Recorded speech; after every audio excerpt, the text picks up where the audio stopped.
Continue with we keep solving our MCQ. Last time we solved it until in the last video we solved it until number 12, and I repeat that this is just the recording of my online class, so sometimes my student may ask me a question and I will reply. I will repeat the question then reply. Okay, so which of the following statements are satisfied by the three proposed integrals?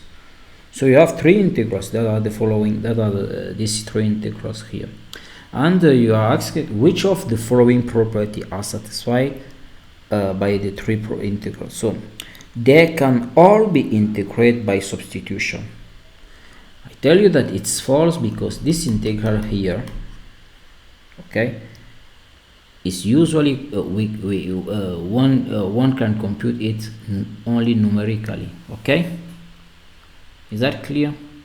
So this integral here can be computed numerically but not analytically. What does it mean? That you will see in analysis 2 later that you can compute this integral by using numerical approximation, not analytically. It's not easy to find the primitive of this function. Okay, no, yes. So A is false. We cannot do it by substitution, the third one. Now that says that the first one can be integrated by part. In fact, yes, and I will prove that it is possible. So B is correct. Okay, the first integral can be integrated by part. Why? Because we have the integral of x exponential of minus x in dx. Good. We want to integrate it by part. Let's say for example that this guy is f, okay, and this guy here is g prime. It means that we have the integral of f times g prime, that we know it should be f times g minus, now remember to flip the prime, it will be f prime g. Good. So we need to find f prime and g, right? We need to find f prime and we need to find g. What is f prime? F prime will be 1, right? And g prime is exponential of minus x. So pay attention, we have that g prime is exponential of minus x. So g will be the integral of exponential of minus x, right? That we can write like the integral of minus exponential of minus x and put a minus out, because minus times minus do plus. Why did we do that? We do that because this in fact means that we have the integral of, we have minus the integral of minus 1 time exponential of now minus x. Okay, what is, in fact, you see that minus 1 is the derivative of minus x, right? Making it the integral of f prime times exponential of f, that we know to be exponential of f. So this integral here, the one I am taking, this is f prime times exponential of f, so it will just be exponential of f, but we have a minus out, right? So this integral is minus exponential of minus x. Doubt? So we prove that g is actually the integral of exponential of minus x is minus exponential of minus x. Okay. So g, coming back here, g is minus exponential of minus x. Now we can apply our formula. Yes or not? We have f times g, so x, this is f, which is x, times g, which is, so it will be minus x times exponential of minus x. Doubts? Minus the integral of f prime, which is 1, times exponential of minus x. Let me cancel some stuff.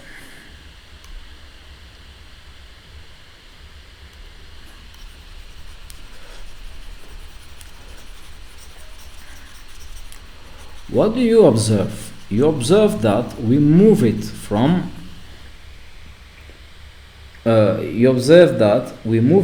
complicated integral, so it becomes minus x times exponential of minus x minus the integral of exponential of minus x, right, in dx. But we already found we found this integral. We did the computation below before, right?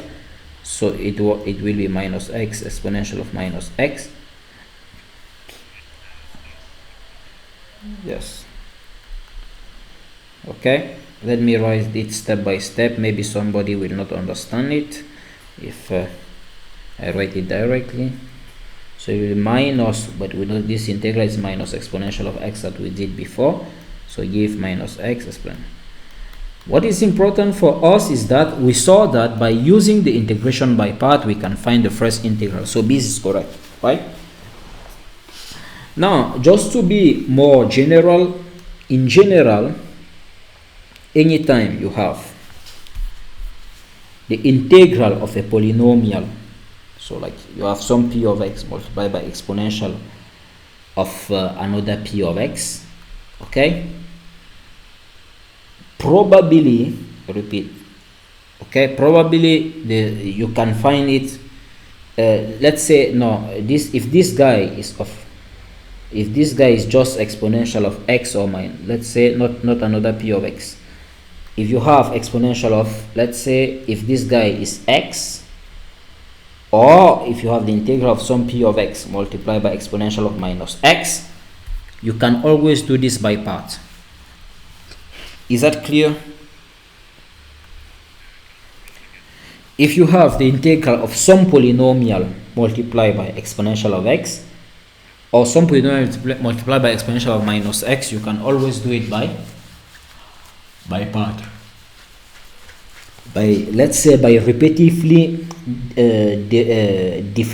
by doing the derivative of the polynomial many times. Okay, as an exercise, it subjects you to try to do the integral of x squared times exponential of x, okay, in dx, and try to do it by part. You call this guy f and call this guy g prime. You do first step, you will see that a new integral will come out, and you repeat the stuff. Is that clear? So B was correct here, and all the other will be false. The third one can be integrated by substitution. I tell you that it's false because it can just be numerically, you cannot integrate it in general, okay? This one, you can just find it numerically. The second one can be integrated by parts. The problem is that if you try to integrate this guy by parts, you will get into troubles, because you cannot, if for example you cannot integrate exponential of minus x squared alone. Yes or not? So the second one cannot be integrated by part. But how can we integrate it? You can integrate it. It's not a difficult integral, but you cannot integrate it by part. I repeat that. That second integral is the integral of x, the exponential of minus x squared in dx, right? But keep in mind, anytime you can bring the function before the exponential to the derivative of the one up, because there is formula saying that the integral of f prime times exponential of f is just exponential of f, right? This formula, maybe I write it better. The integration, you should, if you know your formulas, you have done with integrations. So the formula says that the integral of f prime times exponential of f is just equal to exponential of f. So if I am able to build up such formula, I have done. What is the derivative of this? What is the derivative of this function?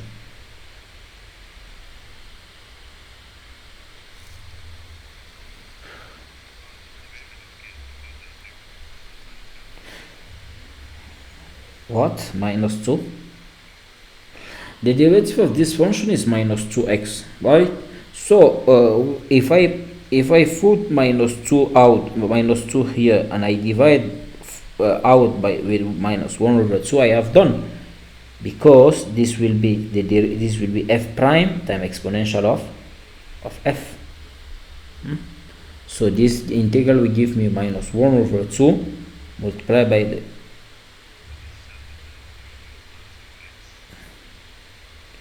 but here is minus 2x.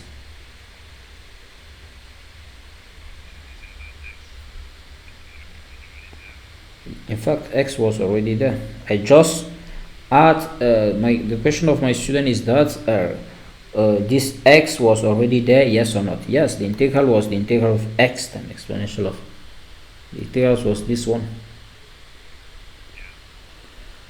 So I just put minus 2 and divide out by minus 2.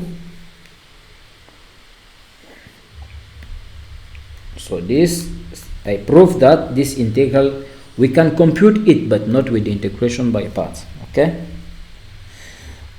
In order to integrate the second and third one, no, you cannot integrate the third one. Okay. So, okay, doubts?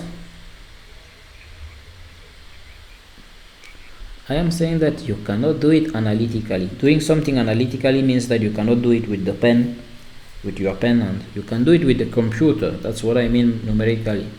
You can approximate it, but not. Okay, so is there any question? Okay, now let's continue to question 14.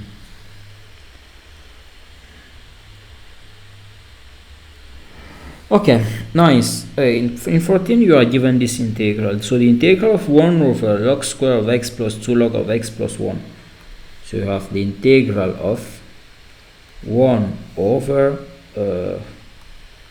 x time log square of x plus 2 log of x plus 1 in dx, right? And the first stuff is that by part integration apply, but clearly if you try to do this stuff by part, you will become crazy. Yes or not? It's look false. Yes or not?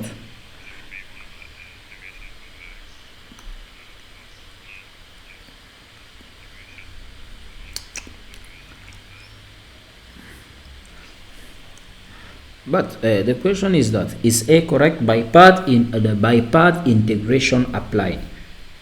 I mean, I am not able to say that it is false, not able to say that it is true, as long as I don't try.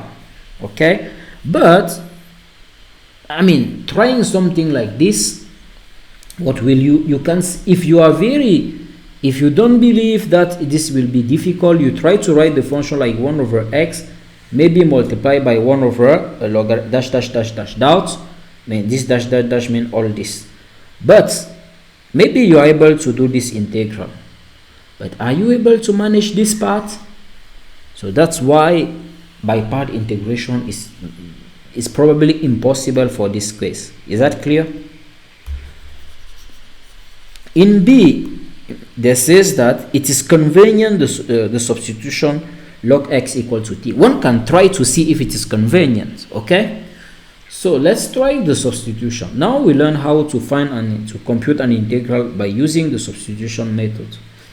So now we have this, the exercise subjects that we should set t equal to the logarithm of x, right? So let's try to, if we set, if t is the logarithm of x, it means that x is what? We can apply the exponential to both the sides. So let's say that if t is the logarithm of x, we have that exponential of t is equal to the exponential of the logarithm of x. Yes or not?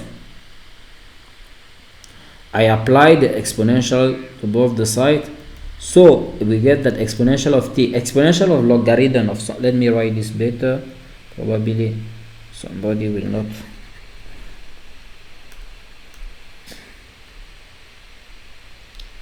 When I do exponential of logarithm of x, I get x.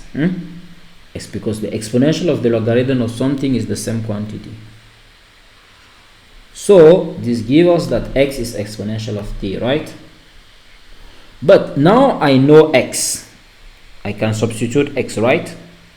But the problem is that I still need to find what is dx, because I want to move from x to t, but I know x, but I don't know the dx. Doubts? Now what means this? When I write dx over dt, what do I mean? I mean the derivative of x with respect to t. But if I derivate x with respect to t, what is the derivative of exponential of t? It is still exponential of t. Doubts? So from this equation now, if I multiply both sides by dt, I get that dx is equal to exponential of t times dt. Doubts? So this is also the value of dx. Now I go back and I substitute. It will become the integral of 1 over, here I have x, that is exponential of t, time the logarithm of t of x, which is t. So t squared plus 2t plus 1, right? So we get t squared plus 2t plus 1. Now I have the dx, that should be exponential of t dt. So what do you remark? You remark that this and this, so this guy and this will cancel, right? I mean, okay. And so we remain just with the integral of 1 over t squared plus 2t plus 1 in dt. But compared to this one, it's clear that this one is much more nice. So it's nicer, you say. Okay, excuse my English, which is not so perfect, but okay. So this integral becomes the integral of 1. Nobody asked us to compute it, but we're just checking if to move from this stuff very complicated to something like this. This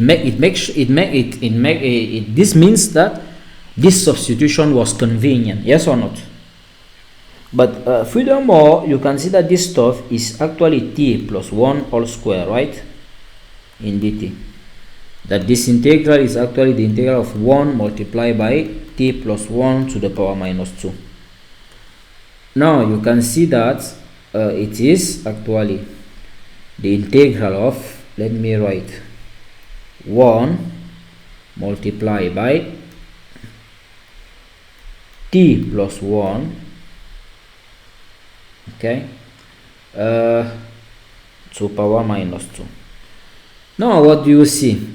You here, if I call this function f, this is f prime, right?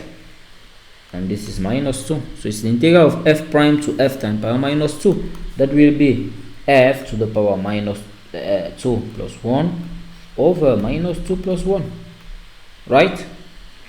But so this integral here is just t plus 1 to the power minus 1 over minus 1. Is that clear? So so it will just give you minus 1 over t plus 1. But now we can put t back, we can come back, so that it's minus 1 over the logarithm of x plus any constant, right? But I repeat that the question wasn't to compute it, but to say if this substitution was convenient. But we found that it was convenient because it moved us from an integral very difficult to compute to an easier one that we then found. Okay? Okay, good. This is also the end for this section. During the next section, we will concentrate our attention to the quiz number 15. See you.